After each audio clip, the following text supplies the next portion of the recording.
오늘은 떡에 대한 단상이라는 제목으로 하나님의 말씀을 함께 나누겠습니다. 밥을 먹지 않고 살 수 있는 사람은 아무도 없습니다.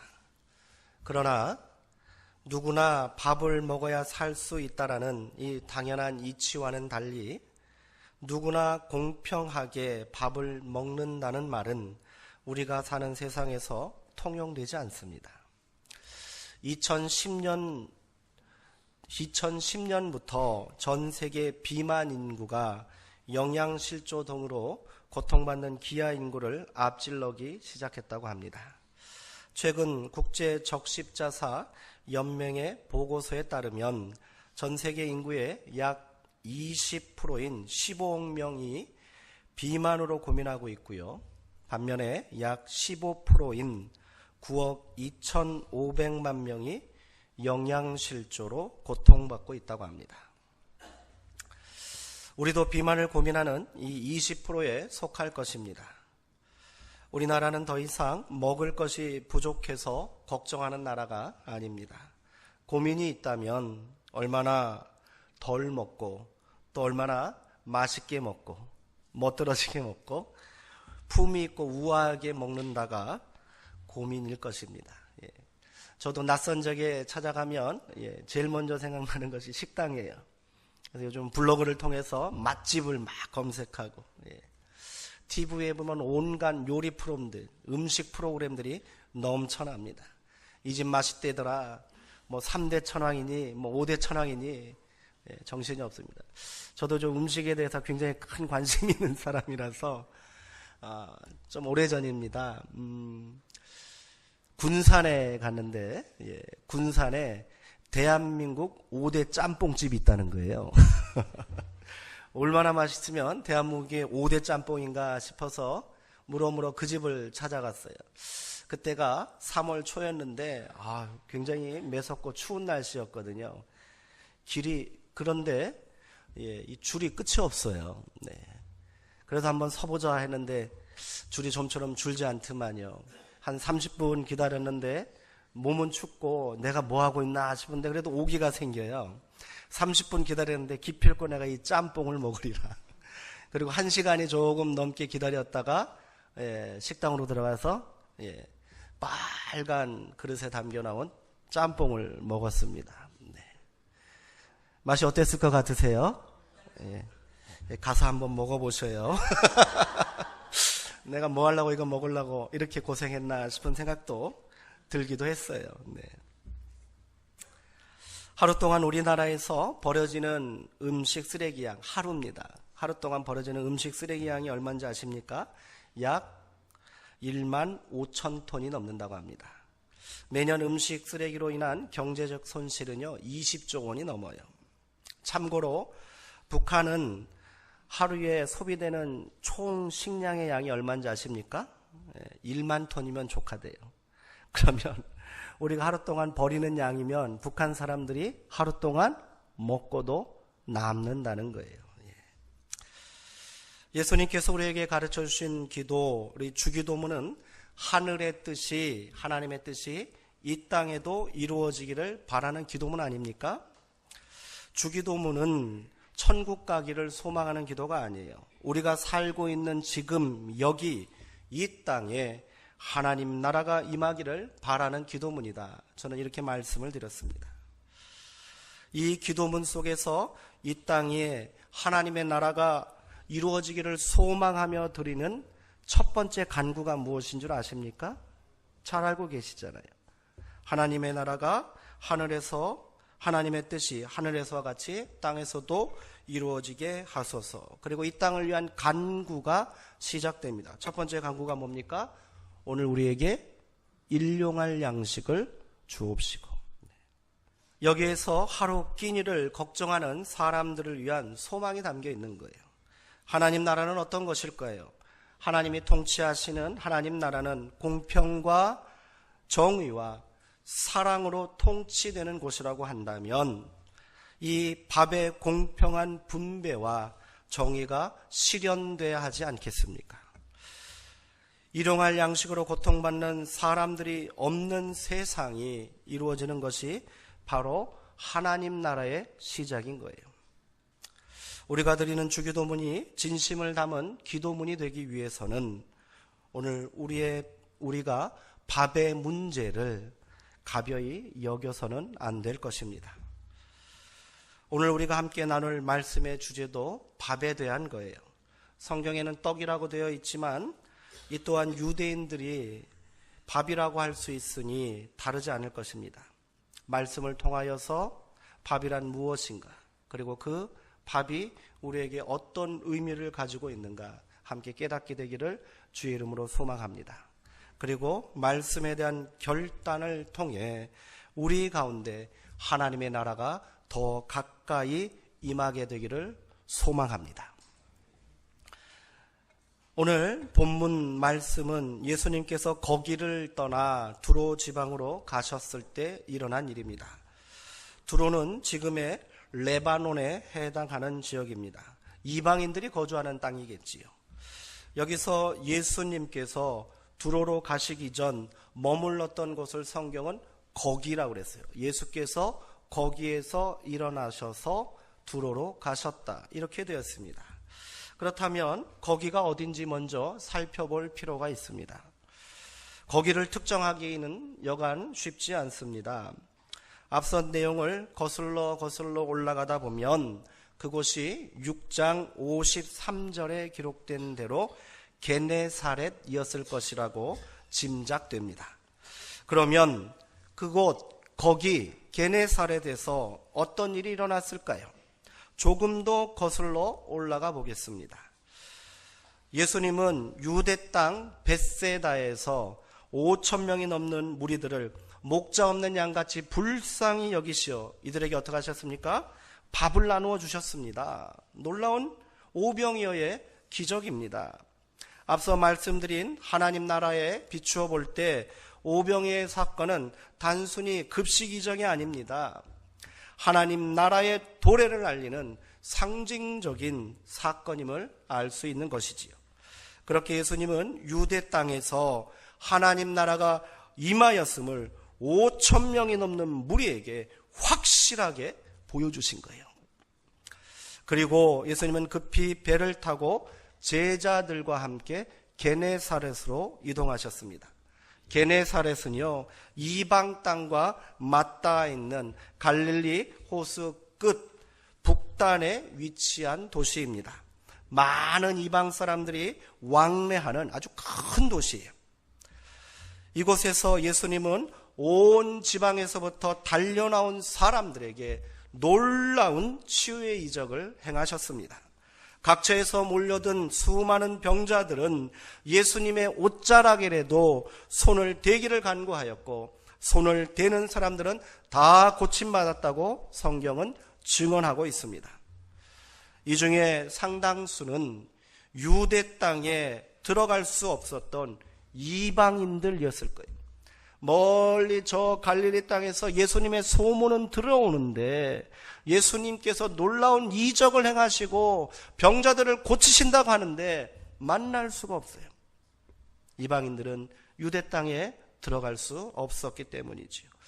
하지만 자신들에게 가까운 인근 게네사렛에 예수님이 오셨다는 말씀을 듣고 이들은 각처에서 달려나와 예수님을 찾아다닌 거예요. 하나님 나라가 유대 땅뿐 아니라 이방에도 임하여야 하겠기에 예수님은 금기를 깨고 지금 이방 땅에 배를 타고 나아가신 거예요. 이 일로 예수님은 또 한 번의 곤욕을 치르십니다.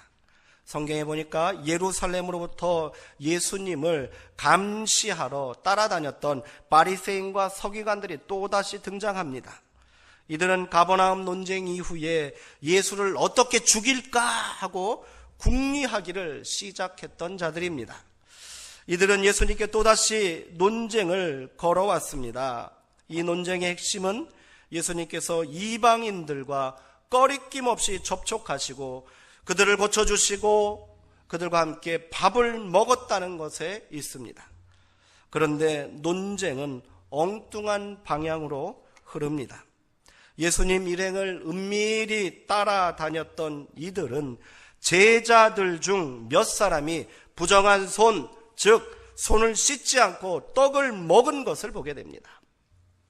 무슨 중대한 혐의라도 잡은 양, 이들은 예수님을 거칠게 몰아붙입니다. 어찌하여 당신의 제자들은 장로들의 전통을 준행하지 아니하고 부정한 손으로 떡을 먹느냐? 예수님에게 항의하고 있습니다. 이들에게 손을 씻고 음식을 먹는 문제는 단순히 위생과 관련된 문제가 아니었습니다. 스스로 경건하다고 말하는 유대 종교 지도자들은 정결 예식의 일환으로 음식을 먹을 때 반드시 손을 씻어야 한다고 주장했습니다. 유대인들이 손을 씻는 행위, 공식적으로 손을 씻어야 될 행위는 두 가지입니다. 첫 번째는 성전에 들어갈 때 손을 씻어야 돼요. 그리고 또 한 번 음식을 먹을 때 손을 씻어야 되는 거예요. 그러기에 유대인들에게 음식을 먹는다는 것은 굉장히 특별한 의미가 있는 거예요. 음식을 먹고 식탁을 나누는 공동체는 일종의 제사이고 거룩한 가정예배였던 거예요. 그러니까 거기에 이방인들이 절대로 끼어들어서는 안 되고요.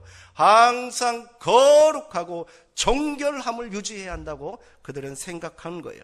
이를 통하여 자신들은 이방인들과 구별된 거룩하고 특별한 존재라 이렇게 생각했던 것이지요. 그리고 이를 백성들에게 강요하였습니다. 그런데 예수님의 제자들이 이 거룩한 정결 예식을, 정결 규정을 어기었다는 것이지요.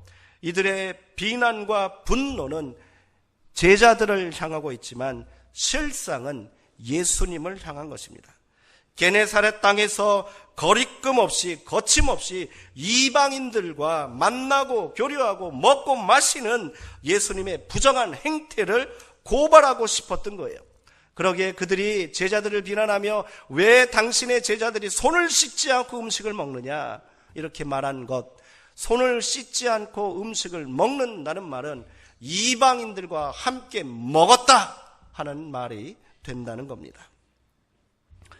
예수님은 기꺼이 이들의 논쟁을 받아주십니다. 그리고 이들의 위선을 고발하십니다. 그리고 무엇이 진실로 사람을 부정하게 하고 더럽히고 있는지를 말씀하십니다. 무엇이든지 밖에서 들어오는 것이 능히 사람을 더럽힐 수는 없느니라. 오직 사람의 속 깊은 마음 속에 나오는 것이 사람을 더럽힌다는 것을 너희가 알지 못하느냐? 그것은 너희 마음 속에 있는 온갖 더럽고 추한 욕망 덩어리들이 아니더냐? 예수님은 바리새인과 서기관들의 더러운 속내를 고발하시며 논쟁의 종지부를 찍습니다.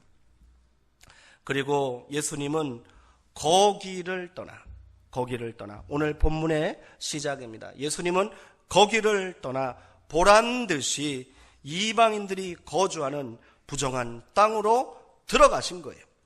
그 땅이 바로 두로입니다. 그곳에 예수님의 소문을 듣고 찾아온 한 여인이 있었다고 합니다. 성경은 그녀를 어떻게 소개합니까? 헬라인이요 수로보니게 족속이라고 말하고 있습니다. 당시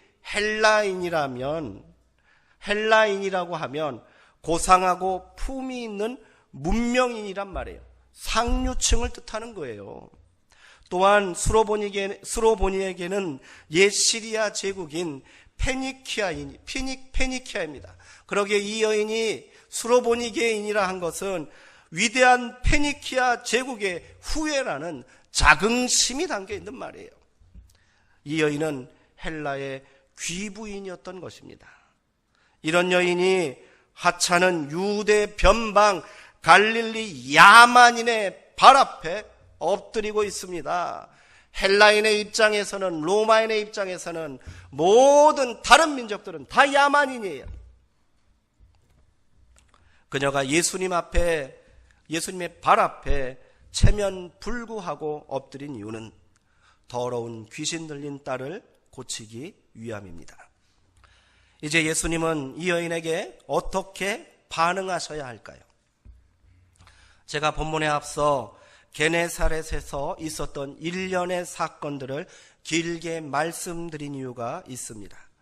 예수님께서 어떻게 반응하셔야 옳은지를 말하고 싶어서입니다. 예수님은 당연히 이 여인의 간절한 청을 들어주셔야 합니다. 지금까지 보여주신 예수님의 성정이나 말씀으로 미루어 볼 때 마땅히 그리하셔야 옳습니다. 그런데 예수님의 반응이 참으로 당황스럽습니다. 어린 딸을 고치기 위해 자기 앞에 엎드린 이 가련한 여인을 향해 예수님은 냉정하다 못해 비인간적인 비정함을 보이십니다. 오늘 본문의 말씀을 우리 다시 한번 읽어보도록 하겠습니다. 7장 27절의 말씀입니다. 함께 읽겠습니다. 예수께서 이르시되 자녀로 먼저 배불림 먹게 할지니 자녀의 떡을 개들에게 던짐이 마땅치 아니하니라. 여기서 개들이라고 번역한 말의 본래 뜻은 강아지입니다. 그래서 공동번역 성경에는 강아지라고 이렇게 번역되어 있어요. 이를 우리말로 정확히 번역하면 뭐겠습니까? 개새끼예요. 욕설에 가까운 참으로 모욕적인 말이 아닐 수 없습니다.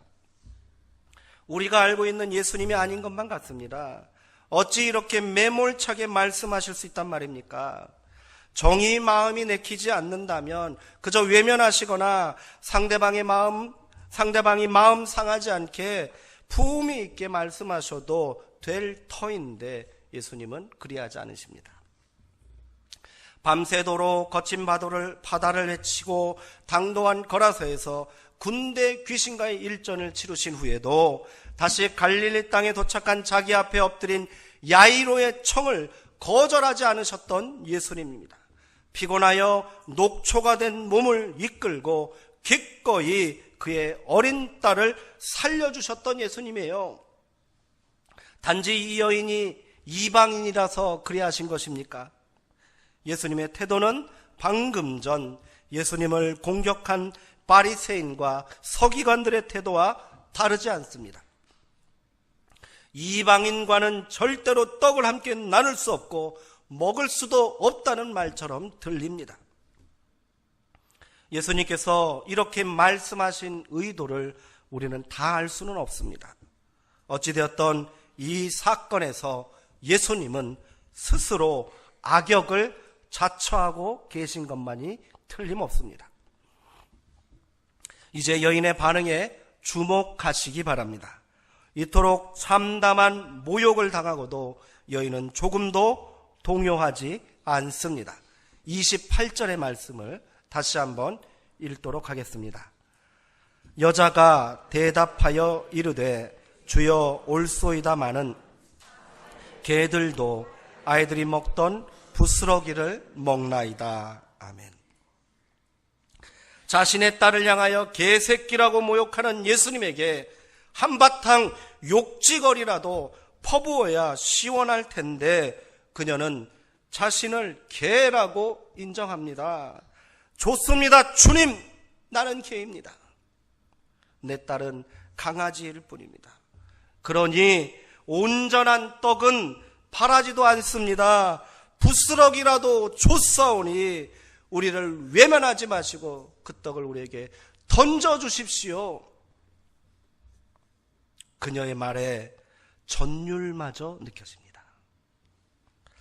누가 감히 이토록 호소력 있게 자신의 간절함을 표현할 수 있단 말입니까? 저는 이 부스러기라는 말에 가슴마저 먹먹해짐을 느낍니다. 이렇게 이름도 없는 어린 딸의 어미는 이 이야기의 주인공이 되었습니다. 잠잠히 여인의 반응을 지켜보셨을 예수님은 얼굴에 미소를 지으셨을 것입니다. 성경에는 예수님이 웃으셨다는 말씀이 없지만 저는 이 대목에서 예수님이 너무도 기특하여 환하게 미소 지으셨다고 믿습니다. 예수님은 여인을 향하여 말씀하십니다.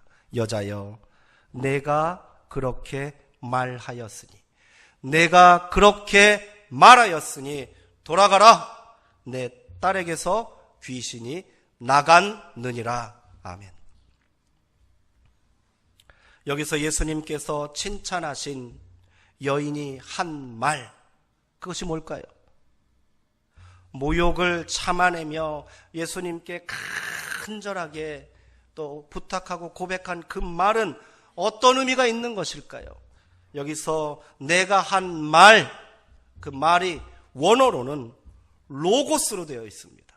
놀라운 일이 아닐 수 없습니다. 예수님은 그녀의 말을 로고스라고 인정해 주셨어요. 로고스가 뭡니까? 말씀입니다. 그냥 말씀이 아닙니다. 예수님 자신이며 생명의 떡이며 예수님께서 선포하신 하나님의 뜻이고 하나님의 명령인 것이지요. 마가복음에는요, 사람의 입을 통하여 로고스가 선포되고 또 튀어나온 것이 딱 2번 있습니다. 오늘 여기에 수로보니게 여인의 입에서 나온 말을 로고스라고 말했고요. 마가복음 1장에서 예수님 앞에 나온 나병 환자, 예수님께서 그를 고쳐주시고 호통을 치시며 삼가 아무에게도 이 말을 하지 말라고 침묵을 명령하셨는데 그 사람은 밖으로 나아가서 자기에게 일어난 그 많은 일들을 사람들에게 증거하였습니다. 거기서 그가 증거한 일이 바로 로고스라고 성경은 말합니다. 놀라운 일이 아닐 수 없습니다.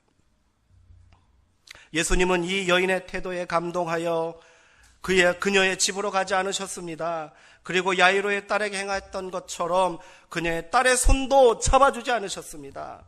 그녀의 딸을 치유한 것은 엄밀히 말하여 예수님이 아니라 그녀가 고백한 로고스, 말씀이었던 것입니다.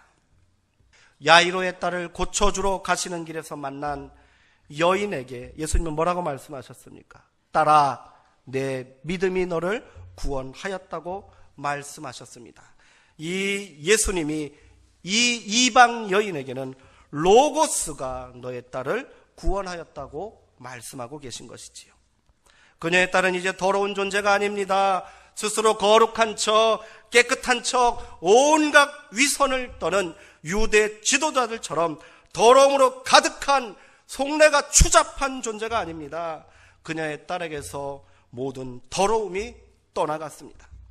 더 이상 이방이라는 굴레가, 더러운 귀신 들린 자라는 저주가 그녀와 그녀의 딸을 더럽게 할 수 없게 되었습니다. 이제 예수님이 여인을 향하여 그토록 모멸감을 느낄 폭언을 퍼부으신 이유가 짐작이 됩니다. 예수님의 호통을 로고스, 하나님의 말씀으로 듣고 회개하긴커녕 더 큰 분노와 앙심을 품고 돌아갔던 바리새인들과 서기관들과 달리 그녀는 그렇게 그 예수님의 호통을, 모욕을 로고스임을, 거룩한 하나님의 말씀으로 받았고 자신의 입을 통하여 그 말씀을 진실하게 고백한 것이지요. 이렇게 그녀는 말씀의 주인공이 되고 이 사건의 주인공이 된 것입니다. 예수님은 우리를 주인공으로 만드시기 위해 기꺼이 조연이 되시는 분인 줄 믿습니다. 예수님의 십자가가 무엇입니까?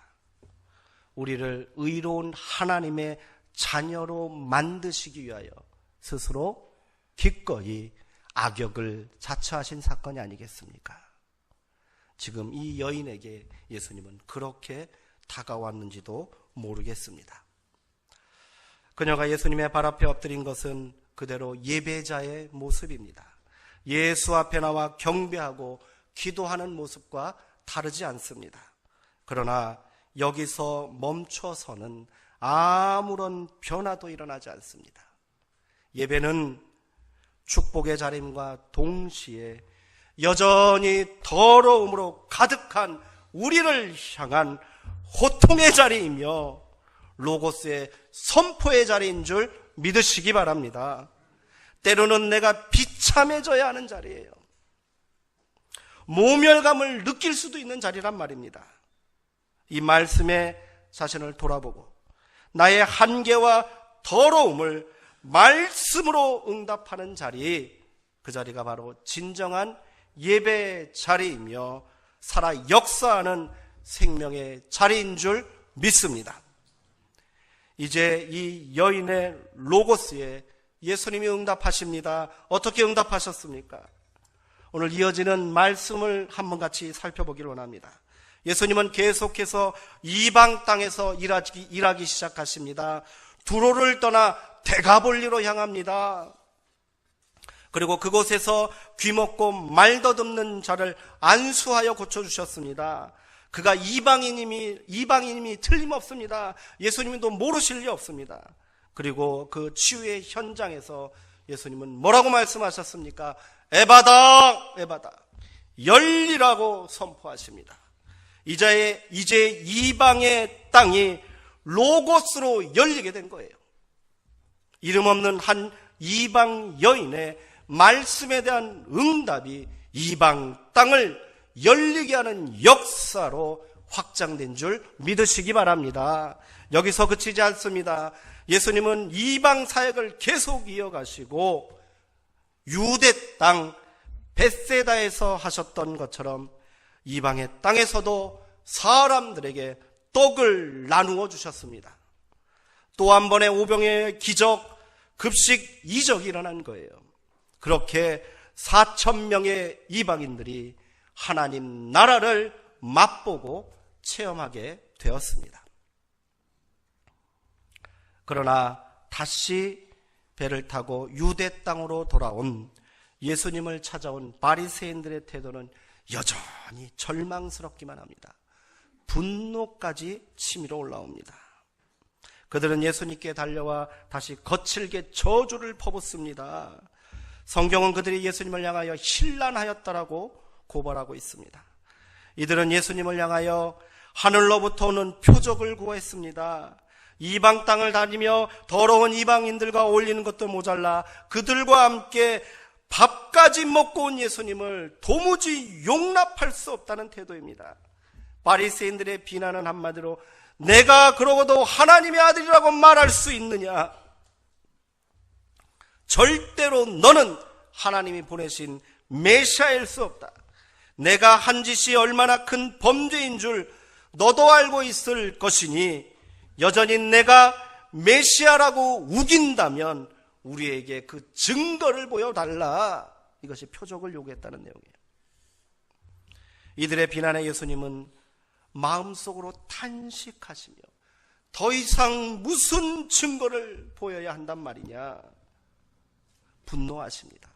그리고 너희에게는, 이 세대에게는 표적을 주지 않겠다라고 거절하셨습니다. 이방 땅에서 행하신 그 모든 일이 이미 예수님이 하나님의 아들 메시아임을 증명하는 확실한 증거이고 표적일진데 더 이상 무슨 표적을 구한단 말이냐고 예수님은 지금 절망하고 분노하고 계신 거예요. 그렇게 예수님은 절망과 분노를 억누르시고 제자들을 데리고 다시 배를 타고 건너편으로 가셨다고 합니다. 그렇다면 예수님과 함께 이방 땅을 동행하였던 제자들의 모습은 어떠했을까요? 그들은 예수님을 이 땅에 보내신 하나님의 뜻을, 그 깊은 로고스의 진리를 깨달았을까요? 제자들의 상태가 어떠한지를 증언하는 마가복음 8장 14절 이하의 본문은 이렇게 시작합니다. 이 말씀은 6장의 오병이어의 기적에서부터 시작한 이 떡에 대한 일련의 사건의 결론에 해당하는 부분입니다. 우리 마가복음 8장 14절의 말씀 함께 읽어보도록 하겠습니다. 제자들이 떡 가져오기를 잊었음에 배에 떡 한 개밖에 그들에게 없더라. 예수님은 배 안에서 제자들을 향하여 누룩과 바리새인의 누룩과 헤롯의 누룩을 삼가고 주의하라고 말씀하십니다. 바리새인과 헤롯 땅의 거짓 교훈과 위선적인 태도를 따르지 말라는 경고입니다. 그러나 제자들은 예수님께서 누룩에 빗대어 말씀하시니 시장하여 떡을 찾는 줄로 생각합니다. 그리고 서로 수군거리며 말하길 16절에 이렇게 기록되어 있습니다. 우리에게는 떡이 없는데 무슨 떡을 가져오라고 하신단 말이냐. 예수님은 제자들이 서로 수군거리는 말을 하시고 참았던 분노를 폭발하십니다. 너희가 어찌 떡이 없으므로 수군거리느냐? 아직도 알지 못하고 깨닫지 못하느냐? 너희 마음이 이렇게 둔하고 미련하냐? 너희는 눈이 있어도 보지 못하고 귀가 있어도 듣지 못하느냐? 예수님께서 제자들에게 분노하신 이유는 무엇일까요? 떡이 없어 떡이 없다고 말했을 뿐인데 이렇게까지 화를 내시며 호통을 치시는 예수님을 제자들은 이해할 수 없었을 겁니다. 여기서 떡의 비밀이 어렴풋하게 밝혀집니다. 우리가 함께 읽은 8장 14절에서 떡이 있었습니까? 없었습니까? 분명 떡은 하나가 있었다고, 제자들과 함께한 그 배 안에는 떡이 하나 있었다라고 기록되어 있습니다. 그런데 제자들은 우리에게 떡이 없다라고 말합니다. 그렇다면 그 떡 하나는 어디로 간 것입니까? 예수님께서 감춰놓으셨습니까? 몰래 벌써 드셨습니까? 분명히 배 안에 있는 하나의 떡을 왜 제자들은 깨닫지 못한 겁니까? 여기서 떡이란 무엇이겠습니까? 그것은 바로 생명의 떡이신 예수님 자신임을 깨달으시기 바랍니다. 배 안에는 떡이 하나 있었습니다. 진정한 떡이 있었어요. 함께 나누고 베풀어야 하고 함께 감사해야 할 떡이 제자들 가운데 있었다는 거예요. 제자들은 지금 자기들과 함께 있는 떡을 나누고 싶은 생각이 없는 거예요. 자신들과 3년이나 함께 동고동락하며 관계를 맺어온 이 좋은 떡, 예수님을 다른 사람들과 절대로 나눌 수 없다는 그 속마음을 들켜버린 겁니다. 예수님을 향하여 왜 이방의 땅을 다니며 그들과 어울리냐고 비난했던 바리새인과 서기관들과 제자들의 모습은 동일합니다. 다르지 않아요. 아무리 예수님이 이방 땅을 활보하며 그들과 함께 자신을 내어주셔도 나는 그리할 마음이 전혀 없다는 거예요. 부스럭이라도 족하니 그 떡을 던져달라고 엎드려 애원하는 여인을 향해 예수님께서 어떻게 응답하셨는지 또 어떻게 행하셨는지 분명히 똑똑히 보고도 눈뜬 장님처럼 그들은 눈을 감고 있습니다. 예수님은 예수님이고 나는 나라는 태도입니다. 내 마음대로 내 고집대로 내 욕심만 내 필요만 채우면 그만이라고 옹졸하고 지독한 이기적인 모습을 제자들은 보이고 있습니다. 예수님께서는 자신을 유대인뿐 아니라 이방인에게도 나누어 주어야 할 떡이라고 말씀하셨습니다. 이것을 분명히 보이셨습니다. 이것이 하나님의 뜻이고 이 땅에서 너희가 함께 만들어가야 할 하나님 나라의 실체라고 선포하셨는데 제자들은 스스로 눈을 감고 있고 귀를 막고 외면하고 거절하고 있는 것입니다. 그런 제자들의 모습에 예수님은 또다시 분노하셨습니다. 말씀을 묵상하며 저는 이 제자들 가운데 내가 있는 것을 발견하게 됩니다. 내가 그 자리에 있었던 겁니다. 나도 천연덕스럽게 예수님을 향하여 말씀하고 있는 거예요. 대꾸하고 있었습니다. 예수님, 여기에 떡 없습니다. 뭘 나눠주란 말씀입니까? 밥은 생명입니다. 그러기에 그 누구도 독점해서는 안 되고 나누고 함께 먹어야 하는 것입니다. 생명의 떡이신 예수님은 더더욱 그러한 줄 믿습니다. 이것이 우리가 고백해야 할 로고스, 하나님의 말씀인 줄 믿습니다. 이것이 로고스의 명령이며 예수님의 엄한 호통인 것입니다. 오늘 나는 그 떡을 먹고 있고 그 은혜를 누리고 있으니 그만이라고 생각하고 있지는 않습니까? 세상 사람들이야 예수님은 알건 모르건 그들의 떡이 무엇인지 깨닫건 못 깨달았건 나와는 상관없는 일이라고 외면하고 계시지는 않습니까? 그렇다면 오늘 우리가 드리는 예배는 장님들의 예배이며 귀머거리들의 예배일 뿐입니다. 에바다 열리는 역사가 이곳에서는 절대로 일어나지 않을 것입니다.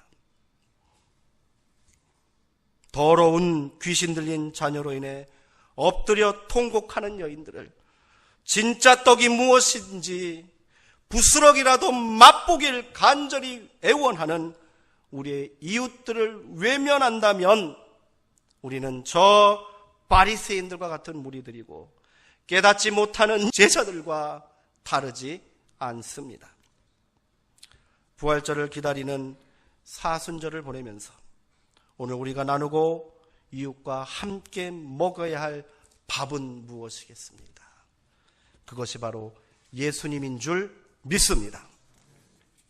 오늘 이 예배를 통해 이 호통 같은 로고스 하나님의 말씀에 정신이 들었다면 우리도 그 말씀으로 응답해야 될 줄 믿습니다. 말씀으로 세상에 나가십시오. 선포하십시오. 나만 배부르고 만족하면 안 됩니다. 나누십시오. 예수님을 증거하는 거룩한 주님의 자녀들, 하나님 나라의 선한 일꾼 되기를 주의 이름으로 축원합니다. 우리에게 나눌 떡이 없다고 수군거리셔서는 안 됩니다. 우리 안에 이미 그 떡이 있다는 것을 깨달았으니 그 떡이 필요한 자들에게 나눠야 할 줄 믿습니다. 달려갑시다.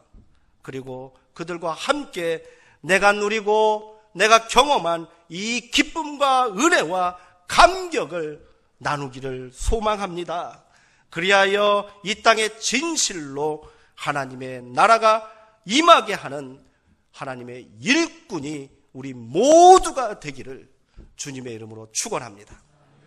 기도하겠습니다.